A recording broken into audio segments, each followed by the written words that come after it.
Hello, friend, and welcome to the Vikas Jain LIVE Show. In this episode, we talk about the success stories, the stories of leadership development, and amazing thing, the world class development. And in this episode, we are glad that we have Dr. Stephen Wagner. We'll talk about leadership and success lessons from nature. Before I hand over the mic to Dr. Stephen, here is a little bit about him. He's a global speaker and presentation coach, a science trainer with more than 25 years of experience and studying that how nature is impacting our life. That's great. Welcome, Dr. Stephen, to Vikas Jain Live Show. Yeah, thank you. Thank you, Vikas, for inviting me for the talk. And I'm looking forward to lots of discussions, lots of questions. Yeah, it's my pleasure to be here. Thank you. Thank you. Thank you very much. So, Dr. Stephen, you have a very unique profile. That somebody coming from science and nature. We don't usually talk about these kind of things. So, tell us more about your journey first. Okay, yes. Originally, I studied geography as a master student. So that's the natural side of geography. So I'm a natural scientist. And in my career, I did a PhD in soil science. So everything which is on the soil or on the Earth's surface. I'm not a geologist. Geologists, they work with stones. I'm a geographer and I work with the surface of the Earth. So that's my past career as a PhD student. I traveled to Italy. I traveled to many different countries around the world for conferences and research. And I ended up as a lecturer and also a scientist at Bonn University in Germany, where I did, continue my research on one hand, and also start my career as a lecturer for 4 years. And in this time, I just realized I love science, but I love even more communication together with other people, whether it's the students, other researchers, or people from outside who are interested in my or in our science subjects.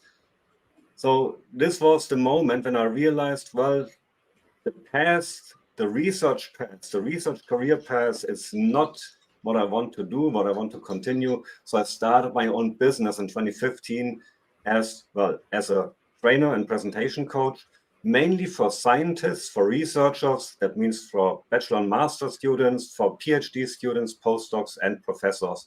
And anybody who is interested in science and communicates at the interface between science and business. So that's what I'm doing since 2015. And of course, I could tell about some details what I'm doing, but this is the first overview. Okay, that's so interesting, and to know that how science is so probably from coming from the outside. So it seems like those two on the surface and rocks might could have mean the same thing, but it's interesting to know that you were more into the surface part. So, and it's even more interesting that how you transition into the other space, which is human development. That how people can use communication as a tool to communicate what they are doing in science.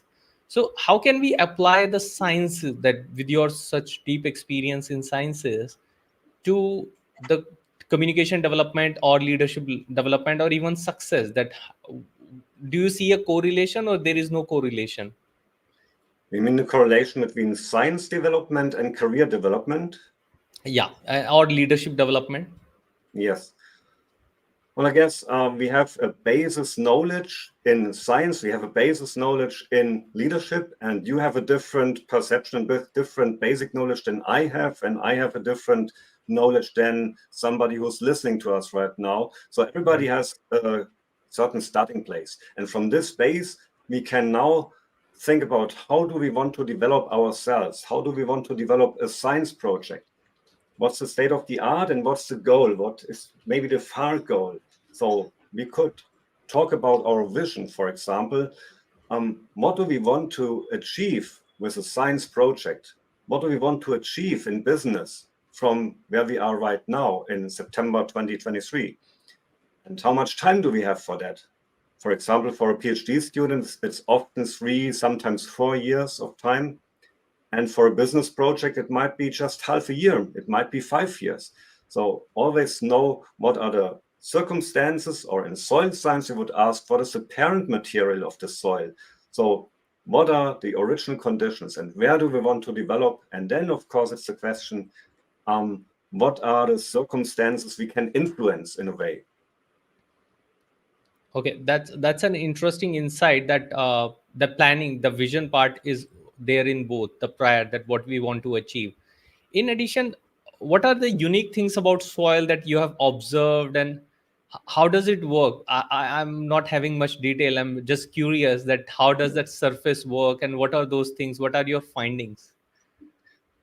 Yes, for example, for soil development, you have mm, certain conditions you have to take into account for the soil development. It might be the parent material, which minerals are in there, what is the pH, so the chemistry of the soil, what is the soil biology, what is the certain climate? Do we have a Mediterranean climate where I did my research? Do we have tropical, subtropical climate, or is it even a cold climate? Is there a lot of precipitation, or is it rather a dry climate? And these are all circumstances which have an influence on soil development. It's also about the surface. Do you have an even a plain surface, or is there some perception or some sunlight which is very intense to the soil? Do we have this relief? So this might be that we have soil erosion, but we might have a more or less stable surface if it is more in a plain surface. And then, of course, human beings.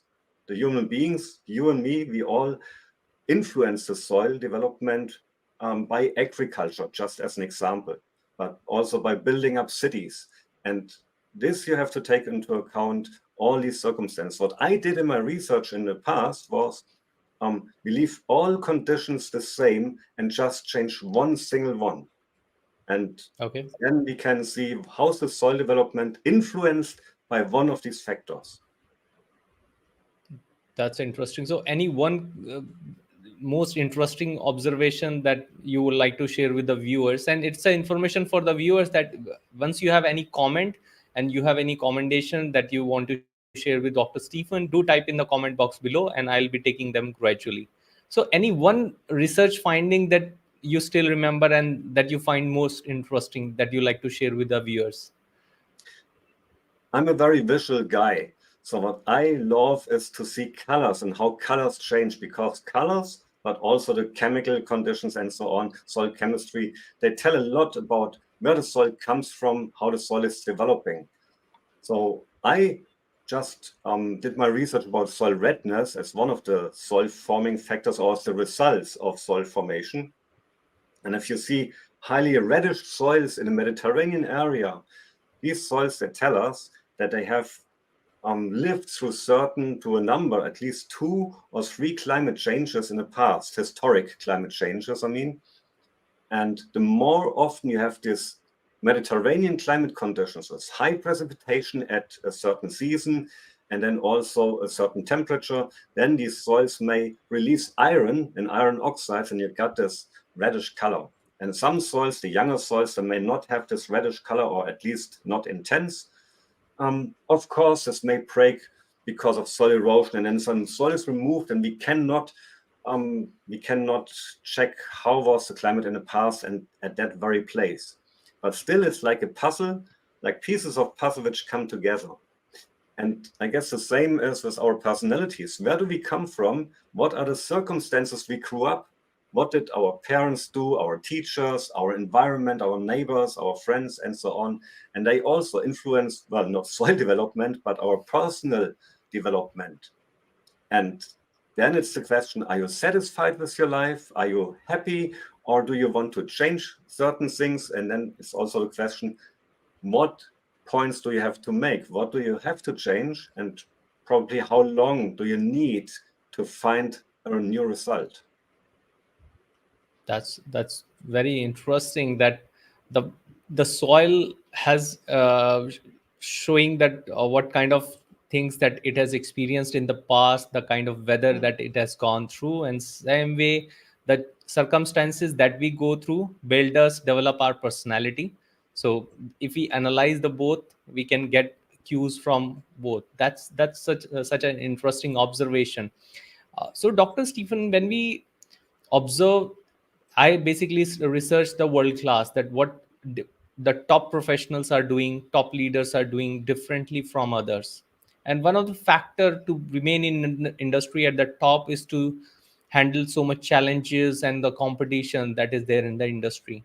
Same way, is there any unique insight that what leaders can adopt to, or when so many things are happening in the nature also, there might be some attribute, some soil attribute or something which help them stay there, right, which help them in their growth or their development? So what are those attribute, and if you find some common correlation with the human part as well? Yeah. Let's talk about soil erosion, for example, because that's Yeah. something we can see easily on Earth, on our planet. Sometimes it's a huge erosion because of heavy rainfall, and then the soil can, of course, collect water, at least to some degree, and sometimes the soil is just water. The water saturation is there and the soil cannot collect any more water. Or we have, because it's infiltrating, the infiltration tempo is not as high, the water will just washed out, or no, the water will just run away. So we have this kind of surface erosion, we have this soil stability more or less. So Okay. this is one thing. And then it's, of course, on a personal level or on a business level, how are our personalities? Are we, let's say, stable personalities? Can we cover a lot of pressure? Can we succeed with this pressure, with lots of things to do, with multitasking for a long time? Or do we need to relax every once in a while? How often do we need to relax? How much sleep do we need? All these conditions.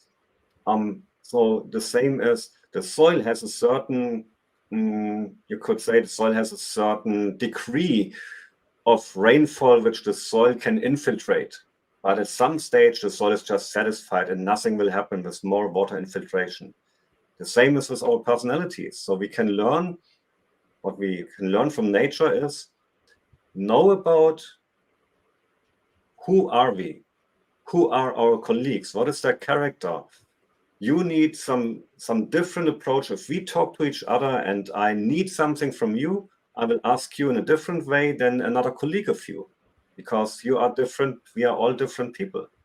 So it's a bit about personal knowledge, about this feeling, whom am I talking to?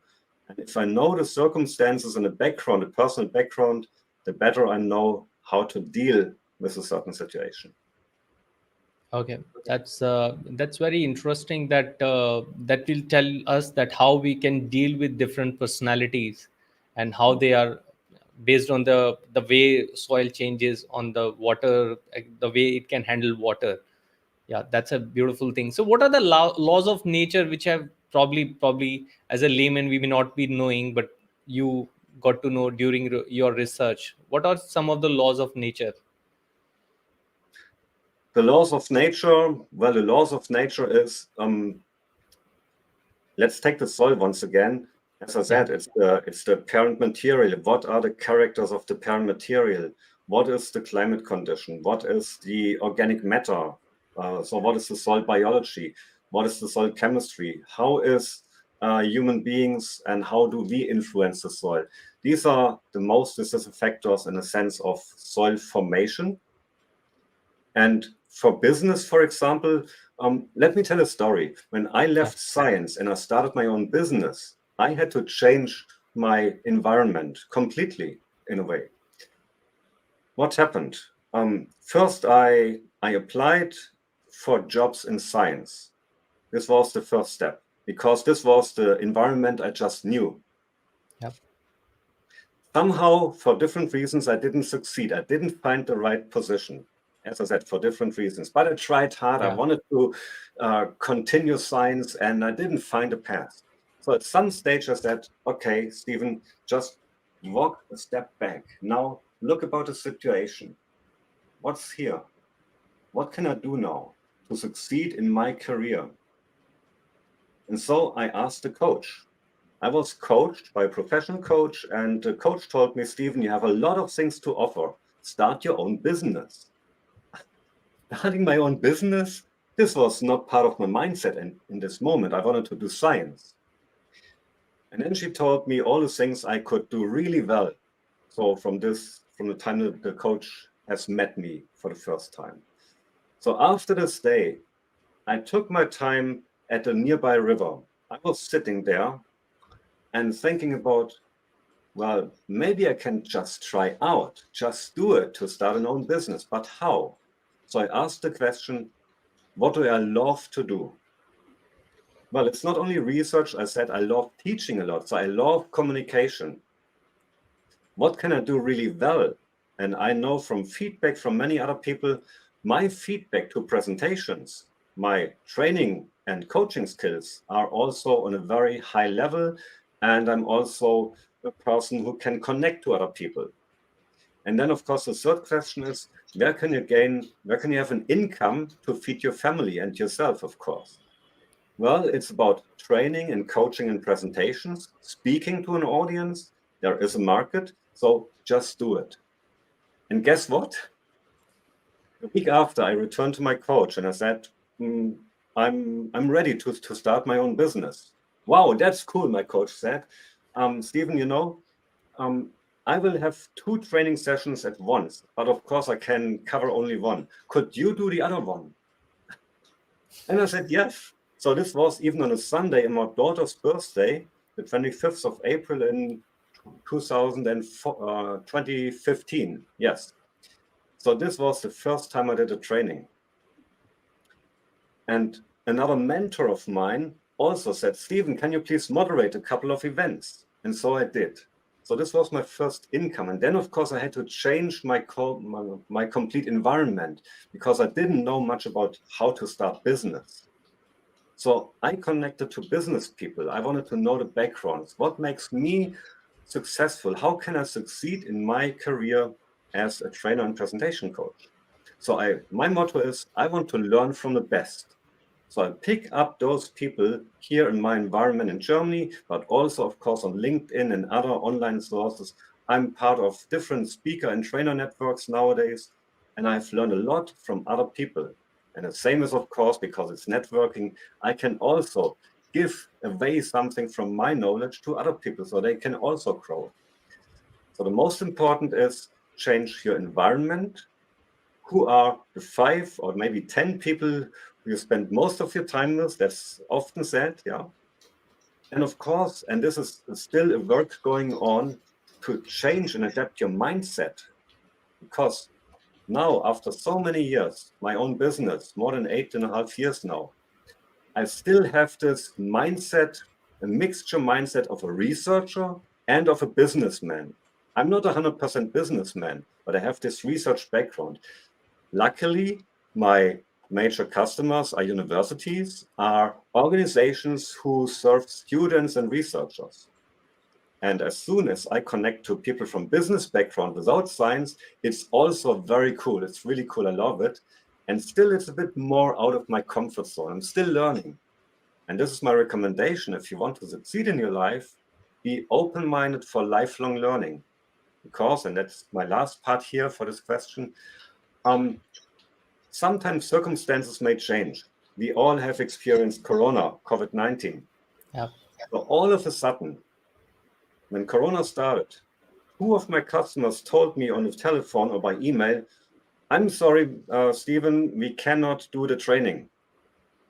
So of course I lost my income. And then I had to react very quickly.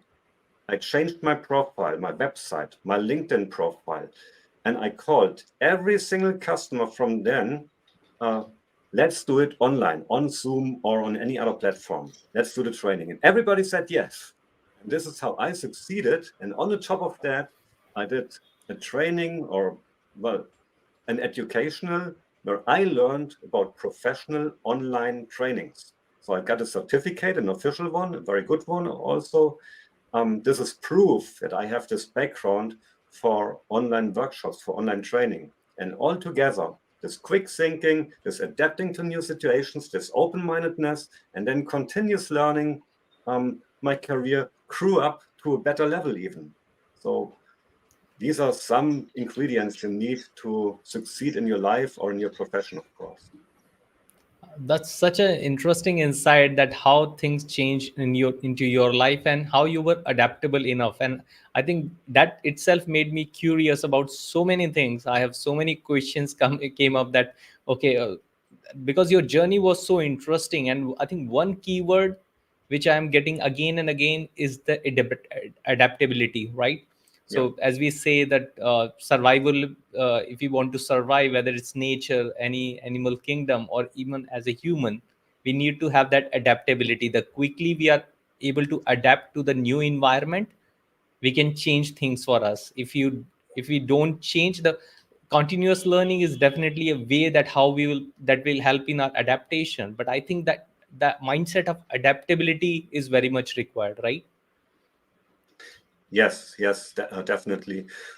Let's go back to soil science, for example. Yeah. If we do agriculture on a soil and we just see there's lots of soil erosion, of course there are certain methods, without going into detail, but there are methods how we can reduce or even stop soil erosion in agriculture.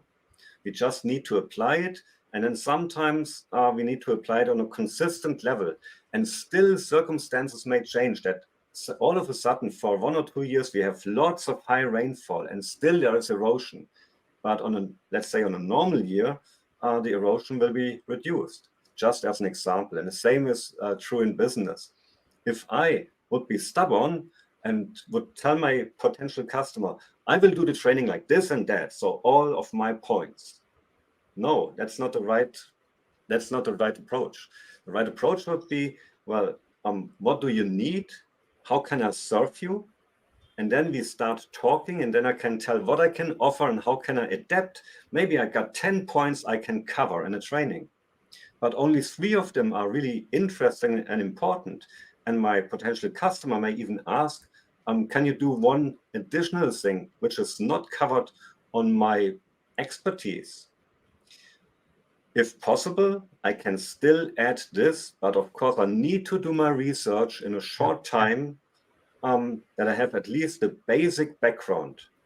But if that doesn't fit at all, I would say, no, I'm sorry, I would really appreciate working for you, but either I can add a second trainer with the expertise in area ABC, or I can just recommend somebody else. So this is also about giving, taking all together, and having this open-minded thinking. That's so interesting, and probably let's get some feedback. So probably people who are right now watching to the show, and for also people who will be watching this session in future, because this is live stream and will be available to you. What is that one word that is coming to your mind as you listen to this talk by Dr. Stephen? That what is that one learning that you have gained so far? And in case you have any question, you can type out your question in the comment box below, so that I can take that question live with Dr. Stephen. So it's for all the viewers who are watching this show right now or going to watch it in future. Just type out one word, that what comes to your mind, what is your one key learning, one word learning from the discussion so far. And while I take the discussion forward, so Dr. Stephen, you talked about one more thing, where you said that when your mentor guided you to take up and start doing business, which was you earlier was not planning for that, right? You said that I went to nature and I sat near the river. And it's so interesting that probably this kind of advice, that go back to nature, is always given to people who want to introspect. As you have been near the nature for so many years, how does it work, that why do we why how does that science work, that when we go back to the nature, we come somehow can interact or go deeper into ourselves? What is the correlation between these two? You mean the correlation between being in nature and being nearby myself? Yes. Yes. Well, I grew up in a small village, and you have lots of lush nature around there.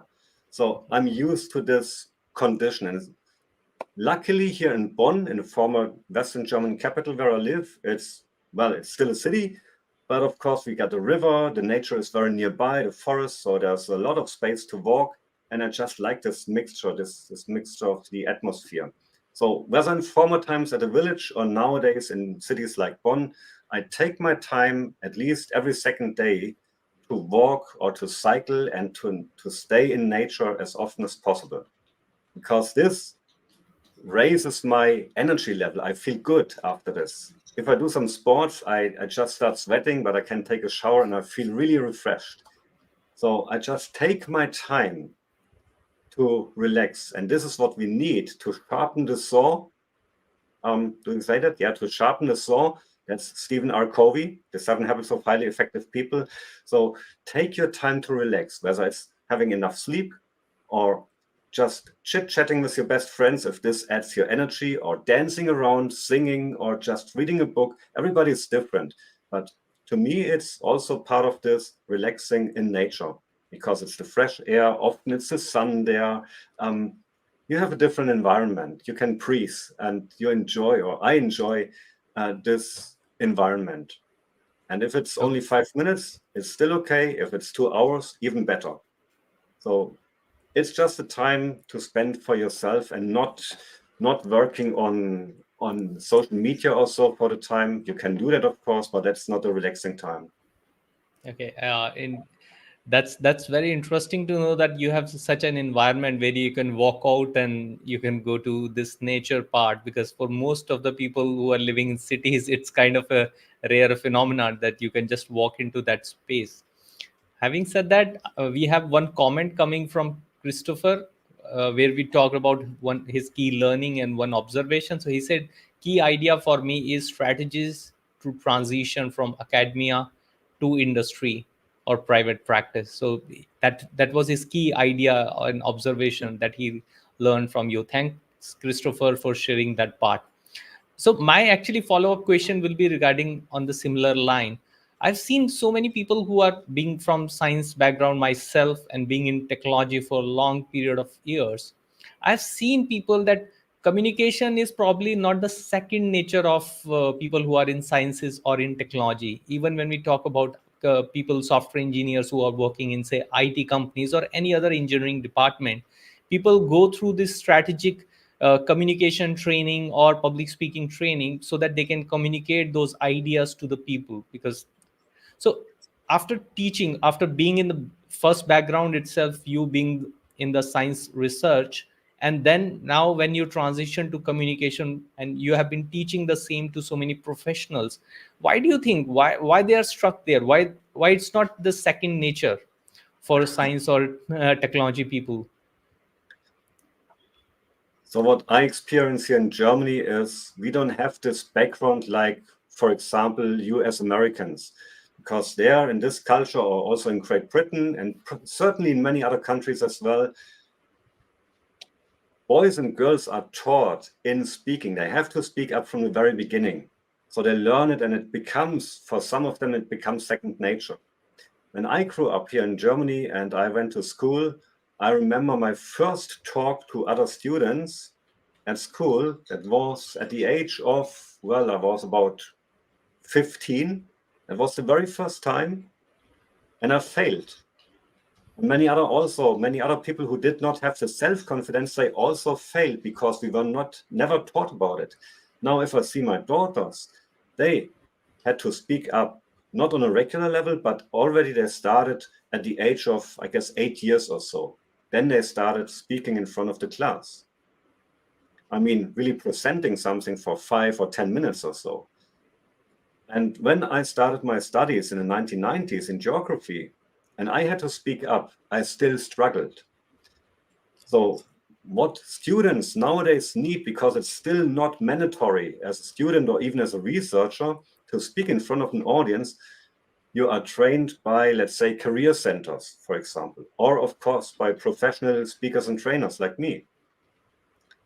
And still, even that the classes are often free for the students because only the university will pay, and the students, they can join for free, it feels like, well, the sun is shining, or my dog is sick, I have different priorities in public speaking, maybe next time. So the awareness is not there that speaking abilities, communication capacities, they can change our career. I'm the best example for that, and I have seen many other people as well. But still, for many, it's not a priority. It's just an addition, a nice addition. And some people, you find, they are really motivated and they are determined. They continue doing the public speaking training on a regular level. But this is, well, a minority, unfortunately. Okay, and that's so interesting that they have certain other priorities, or probably because of their background, because they did not get much opportunity from the beginning. So right now they're into the fearful stage. They have attained the adulthood. They are doing something well, probably at some in their job, but now the fear of failure is even higher for them. That what if, because at the age of 15 you managed your first failure in speaking in front of audience, but people who are at say 35, for them fear of failure is now even more critical Mm. for them. So they might be finding as an argument that it's my second priority. They might be showing priority to something else, but just to avoid that fear of failure. That could be one possibility. What do you think? Well, it's we need this kind of perception that we will probably not succeed with the first trial. So if we do a public speaking training for half a day or even for 2 days, that's the first step or one of the first steps you can do, and a very important and worthwhile step. But it's not the end. What I did myself in the 1990s when I learned public speaking and I did attend a training session for a weekend, it took me, I think, 3 months after this when I presented the next time. Of course, I have forgotten 50% out of what I've learned in this one weekend. I still had this kind of background, but I failed. And this is natural. But I succeeded by doing it again and again and again and again, by not giving up, because I had this intrinsic motivation at some stage in my life that I said, I want to succeed in presenting, because I know in a science career, you have the chance to connect to many people at conferences. And at conferences, what I learned from a supervisor, my very first supervisor, you have to present something, whether it's a poster or a speech or even a keynote talk. And this I took by heart to say, yeah, I will continue my training sessions. Okay. Yeah. Yeah, that's an interesting insight. So probably for people who are watching this show right now or in future and coming from the similar background that they have difficulty in communication, what, after your training, what is your one key advice for them, that what they should start doing immediately? Probably if Mm. tomorrow they have some presentation, what they can do, what is the mindset and strategies that they can immediately adopt Mm. to improve Yeah. their communication? I think the best step to improve is testing out, asking for feedback, asking for somebody who can support you, like a mentor. Or if you want to do it on your own, you still have a chance. What I'm doing, I'm recording myself.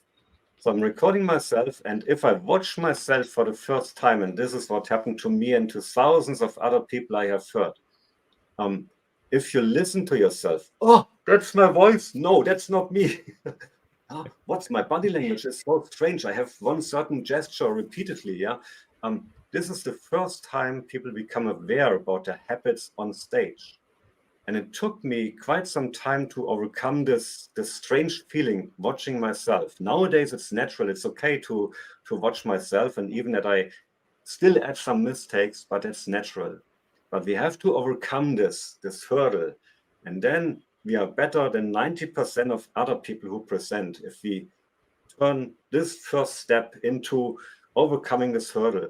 And this is the most important. Then we can analyze the video. What do we see? How is our behavior? Do we want to adjust it in a way? How can we look more natural on stage? Of course, it's where we can connect personally to our research topic. If I do not have this connection and I just talk about facts and figures, the personal connection is rather weak. But if I can make out a story out of these facts and figures and include my own personal experience and my enthusiasm, if my eyes can shine, this is the audience connection. So this we have to take into account. And the second analysis is then, without watching the video, just listening to my own tone, to my own voice. And again, we can analyze. Do we have lots of filler words? Do we have lots of breaks, good breaks? Do they fit? Or do we speak much too fast? Do we have certain scientific terms which we want to include? Or is it understandable for the outside world? This we can analyze either on our own or of course together with a trainer or presentation coach. And then we just continue one by one, step by step. Of course, you are not the best speaker in the world after one weekend training or after 3 months of self-analysis. It's a continuous process like running a marathon. That's the key. Wow, that's amazing key that you have to start from somewhere, and instead of keep on waiting that one day something will change, consider today as day one and start learning and start developing your skills. That's an interesting insight, and I'm sure for the viewers who are watching now, you know that when your time, if you are from a technology company, engineering department, or from the science background, and when you want some communication coach, you know whom to contact to. And if you want to some mentor, you have the mentor in the form of Dr. Stephen, who can help you, your team, not just you, your team, to improve their communication skill. Because in the I've seen, because coming from IT background, I've seen people that they are good at software coding. They'll code interestingly, that work is done well. But when it is about presenting that code to an external client, then people become hesitant. They are not comfortable sharing that information, and they may skip some critical information as well. So it is essential for everyone. So while I take up my last question for the show today, it's for the audience. What is your key learning so far? What have you learned in the show that you have been watching? Or even if you are watching in future, do type in your experience in the comment box below, that what is your key learning so far. And if you have any question, before we are just going to close with the last question, in case you have some question with Dr. Stephen, you can type it in the comment box below, and I'll take up that question in case you have the question. So my last question to you, Dr. Stephen, about that, you talked about your transition from an academia to business. And I think it's not just for you, but it's for many artists who are involved in their practice, but to make a commercial sense out of their practice, or probably getting into a business line, that needs a lot of transition mindset, right? So for people who might be in similar scenario, where they were teacher or they were a researcher earlier, or probably the opportunities, the environment change, and things are not very suitable for them, and they are not probably not making good career progression there, what are the key things, that what are the transition thing that we have to keep in mind while making the transition from academia to business? How it helped you, because you have made that transition on your own, right? So what do you think, what are the 2 or 3 steps that can help them to make that transition? First step would be, or one of the steps would be, change your environment. So that means what I did, I went to networks where people are already successful in business. So I have learned from different people, whether it's in a speaking business or in a training business or in something really outside, maybe my potential customers. So this is what I had to do, or what you can do to succeed. Look to the outside world, learn from the best, learn from other people. Second, if you want to communicate well, my claim is I take science out of the black box. So that means I translate science, which is not really well understandable for the outside world. I translate it into a speech or into a language which is easy to digest, easy to understand for other people. And that means in your own business, of course, you have to connect to your potential customers, your potential clients. What is their language? Do you also speak their language? Are you understandable? Can you translate your language into your customer's language? And as I already said, be open-minded, and if circumstances change, be ready to change yourself. Yeah, so just do it is also one of the mottos. Don't hesitate for too long. I have met many people, very good friends, who have great plans, great ideas what I can do, but I never succeeded because they have just a great idea, but I didn't walk the first step. And this is what you also have to do. Keep walking. Yeah, so I'm Steven. I take science out of the black box and look forward to meeting you. Yeah, thanks, Dr. Stephen. I think that summary itself is a great message that how to work on your mindset. Don't hesitate too long. That itself is a interesting line, and keep walking and talk to relevant potential customers where people are. Just go and attend those events. You will get some insights and communicate effectively. I think these three are great parting lines for the session today. Thanks, Dr. Stephen, for taking out time from your busy schedule and being on the show, sharing your experiences and wisdom with our audience. Thank you very much for being there. Thank you very much. And thanks everyone for watching this show. You're welcome to subscribe the channel, Vikas Jain Live Show, and whenever look forward to attending the future talks with you with some interesting thought leaders in future as well. Thank you very much. See ya. Have a nice day ahead. Bye bye.